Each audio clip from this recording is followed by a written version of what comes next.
es la primera vez que escuchas de Bután, no te preocupes, más de uno lo hará. Y es que es un país pequeñito que queda en Asia y del que pocos hablan, pero particularmente pocos han hablado durante esta pandemia. Y resulta que desde que las Naciones Unidas aseguró que este país es un ejemplo para saber cómo evitar una pandemia, el mundo volteó a mirar a este país para preguntarse qué fue lo que hizo. Pues desde que inició esta pandemia hasta la fecha, solamente se han registrado 1.200 casos de contagios y un solo fallecido. ¿Qué fue lo que hizo este país? Bután es uno de los países más pequeños del mundo, con menos población. Está ubicado en el corazón de las montañas del Himalaya, al sur del continente asiático. Su población oscila entre los 800.000 habitantes en un territorio de 40.994 kilómetros cuadrados. Este país es conocido por su particular forma de medir la pobreza, pues no lo mide como la mayoría de los países del mundo por el Producto Interno Bruto, sino que lo mide por los índices de felicidad. Pero si nos aterrizamos realmente a cuáles son sus ingresos económicos, podríamos decir que no es un país considerablemente adelantado en este tema. Este país está rodeado por dos gigantes. Su vecino del norte es China y su vecino del sur es la India, y su capital es Thimphu, caracterizada particularmente por sus exuberantes montañas y por supuesto los nevados. Desde 1949, Bután ha sido gobernado por la dinastía Wangchuck y ellos han sido los encargados de poner esas particulares medidas políticas y económicas para medir su desarrollo. Este índice de la felicidad interna básicamente es como ellos verdaderamente miden los niveles de pobreza en una economía que está concentrada particularmente en la agricultura. El rey de Bután, Jigme Khesar Mangyal Wangchuck, ha sido protagonista en combatir el COVID-19 en su territorio. Y nos vamos a concentrar un momento en cuáles han sido las determinaciones de este rey para impedir que esta pandemia afecte significativamente a su territorio. El primer caso de coronavirus se presentó el 5 de marzo de 2020. Se trató de un estadounidense de 76 años con algunas comorbilidades que llegó a este país proveniente de India con su esposa. En un inicio, él tuvo que ser internado en un hospital por algunos malestares gastrointestinales, pero al día siguiente le diagnosticaron como positivo para COVID-19. Y el rey, en cuanto supo de la aparición de este primer caso en su territorio, se puso al frente. Contactó a este estadounidense, a su esposa, y empezó él directamente a dar la orden de que se le tenía que cuidar. Asimismo, él lideró todo el rastreo de las personas que directa o indirectamente hubiesen tenido contacto con esta pareja. El rey mismo fue quien ordenó que se pusieran en confinamiento, pero no solamente los dejó allá abandonados, no, todo lo contrario, él mismo fue quien dispuso de algunos elementos para su cuidado en el hospital.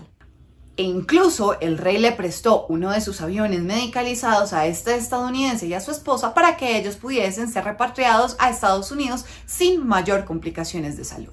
El 8 de enero del 2021 se presentó el primer y único caso de una persona fallecida por el contagio del COVID-19. Era un hombre de 34 años que tenía varias comorbilidades y no se ha presentado ningún otro caso de un fallecido por este virus. Pero solamente hasta el 16 de mayo de este año fue que el mundo volteó a mirar a ese país pequeñito asiático porque las Naciones Unidas consideraron en esta fecha que este país era un ejemplo en el manejo de la pandemia. ¿Qué fue lo que hicieron? De acuerdo con el representante de las Naciones Unidas en este país, Gerard Dally, estos son los aspectos claves que han hecho que este país sea todo un éxito en el manejo de la pandemia. Yo te lo podría resumir en tres aspectos claves para entenderlo. El primero, un confinamiento estricto y a tiempo. El segundo, un muy buen plan de vacunación. Y el tercero, un gran sentido de comunidad y de solidaridad. Bután no es un país como cualquier otro, entonces por eso voy a empezar por este último punto, por ese sentido de comunidad. Resulta que si un país tiene como índice no el Producto Interno Bruto, sino el índice de la felicidad bruto, entonces sabríamos que su comunidad es bastante diferente. Justamente esta comunidad en Bután sabe y le cree a lo que las autoridades han dicho. Así que ellos tienen clarísimo que en ese concepto de comunidad es clave cuidarse y cuidar a los otros. De acuerdo con Dali, el representante de la ONU allí en Bután, es casi que una brújula moral y práctica que sigue en este país ese concepto de comunidad. Y esto se refleja en que cada vez que las autoridades dictaminaron un confinamiento, la gente hacía caso. La gente usa su sentido común y reconoce que Su Majestad y el gobierno de Bután, cuando declaran un cierre, tienen buenas razones para ello. Y hay una aceptación muy amplia de que estos son tiempos desafiantes y la forma en que tenemos de trabajar juntos es en realidad aceptar los cierres a menudo duros. Algo importante es que la comunidad en términos generales en Bután le ha creído a sus autoridades y han obedecido todas las indicaciones que han impartido para la protección de la comunidad en medio de esta pandemia.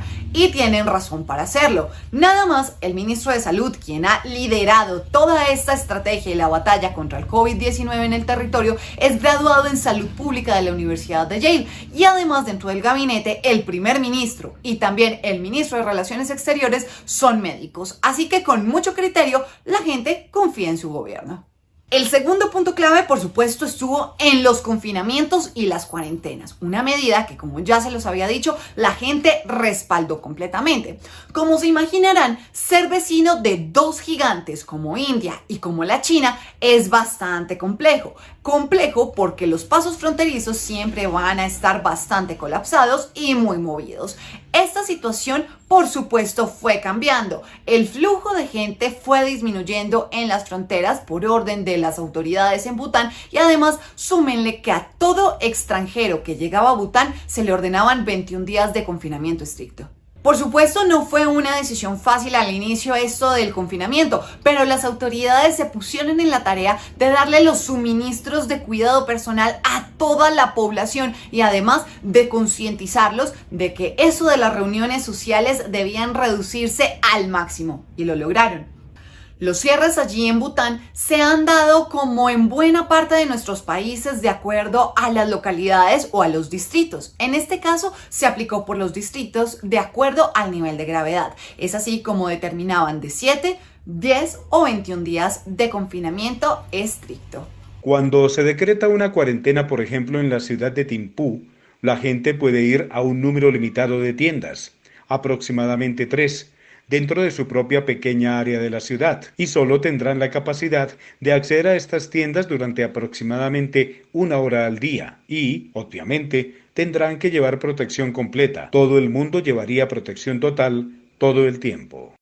Pero al mismo tiempo que llegan los confinamientos, llegan los problemas económicos y Bután no ha sido exento de esto. El desempleo se incrementó sustancialmente y disminuyeron también sus exportaciones. Además que la deuda fiscal también se incrementó en cerca del 7%. El gobierno entonces diseñó una red de seguridad para los más vulnerables y un plan de contingencia económica enfocado en los 3 grandes pilares económicos de este país: el turismo, el agro y el sector de la construcción. Y vamos a hablar de uno de los puntos claves de la contención de la pandemia allí en Bután, la vacunación. Revisemos solamente algunas cifras del pasado 26 de mayo. Nos decían que 482.645 personas ya habían sido vacunadas con al menos una dosis. Esto representa el 65,1% de su población. 65,1% es muchísimo, es mucho más de la mitad y gran parte de todas las personas vacunadas se vacunaron solamente en una semana. Por supuesto, esto hizo que se superaran los niveles de la rapidez en los planes de vacunación de países que vienen siendo bandera en la aplicación de vacunas, como por ejemplo el Reino Unido, Estados Unidos y Chile. Básicamente, su plan ha sido un verdadero éxito. Y es que en abril, Bután está un 0,3% por debajo de Israel en términos de proporción de personas vacunadas frente al total de su población. Así que nada mal para este país asiático. Pero muchos me dirán, claro, ¿cómo no van a tener un buen plan de vacunación si es que su población es sumamente reducida?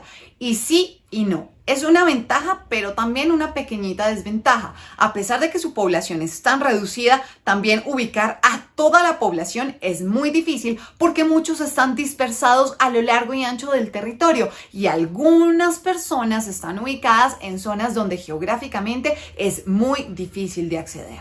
Una de las características de Bután es el hecho de que existen muchas y distintas comunidades viviendo en áreas geográficas remotas. El gobierno de Bután decidió acercarse a todas estas de una forma coordinada y pudo llegar a esas zonas remotas gracias al uso de helicópteros que transportaban las vacunas, que después los trabajadores de salud distribuían a pie, a veces caminando de aldea en aldea, a través del hielo y la nieve. En buena medida, toda la infraestructura del pasado que Bután ya tenía construidos en sus planes de vacunación para otras enfermedades les ha funcionado muchísimo para la aplicación de la vacuna contra el COVID-19. Pero aquí diría yo que hay unos pequeños angelitos y son todos los voluntarios con los que las autoridades han contado para agilizar este proceso de vacunación. Son una red de voluntarios que lo que han hecho es facilitar la logística y la educación de los butanenses. Resulta que estas personas han accedido a donar su tiempo y sus habilidades, no solamente ayudando en los asuntos logísticos de los traslados de las vacunas, sino también a garantizar que todas las personas acudan a los centros de vacunación a aplicarse sus respectivas vacunas, y también hacen algo muy importante, que ha sido todo el proceso de educación y de prevención del contagio del COVID-19, enseñándole a la gente cuáles son los protocolos de bioseguridad para evitar el contagio. Estos voluntarios sabían que esto iba a ser difícil para el gobierno, así que, sin pensarlo dos veces, toda esta red de voluntarios le ha brindado una satisfactoria ayuda al gobierno. Y esto de la mano a una buena planificación en salud pública. Como ya se los comentaba, los planes de vacunación del pasado ayudaron mucho para que las autoridades en Bután tuvieran una robusta infraestructura ya montada. Y es que hace algunos años, antes de la pandemia, Bután solamente contaba con 37 médicos en su país y solamente 3.000 personas que trabajaban en el sector de la salud de tiempo completo. Así que han redoblado esfuerzos y esto ha sido un esfuerzo significativo que hoy se traduce en que la gente se ha cuidado y no tienen más fallecidos. Y es que vale la pena ser amigos de los vecinos, y el mejor caso es el de Bután. Resulta que este país ha recibido más de 600.000 dosis fabricadas en India de la vacuna de AstraZeneca y de la Universidad de Oxford, y varios kits de pruebas para identificar y rastrear a tiempo estos casos de contagio del COVID-19. Todo esto India se lo ha dado a Bután como un gesto de buena voluntad. Y hay que decirlo, Naciones Unidas también ha apoyado con todos los asuntos logísticos de la distribución de las vacunas, especialmente con el suministro de la cadena de frío. Quería traerles a colación este caso de Bután por tratarse de un caso de éxito y que vale la pena revisar qué fue lo que hicieron para que en este momento estén cantando victoria frente a esta pandemia. Lo primero es la credibilidad de las autoridades frente a la comunidad. Lo segundo, que la comunidad, al creerle a las autoridades, también ha tenido ese criterio para cuidarse y ser responsables. Otro aspecto importante es que no todo se ha tratado de dinero. Aunque es un país de ingresos no muy altos, han logrado solventar esta difícil situación del desempleo y demás con buenas estrategias. Y lo último es que ha existido un buen liderazgo por parte de las autoridades y de la dinastía que en este momento reina en Bután para cuidar y proteger a la gente. Un liderazgo que se compromete con la gente, que los ayuda y entiende sus necesidades. Creo que aquí podríamos resumirlo todo en una sola palabra: empatía. Y por qué no, en dos: empatía y solidaridad. De eso se trata en buena medida la buena estrategia de Bután. Si llegaste hasta el final del video, te doy las gracias y como siempre te invito a suscribirte a mi canal si no lo has hecho. También te invito a que me dejes tus comentarios en mis redes sociales, en donde estoy como @macamisánchez, y Dios mediante, nos vemos la próxima semana. Te envío un fuerte abrazo y recuerda a seguirnos cuidando. Chao.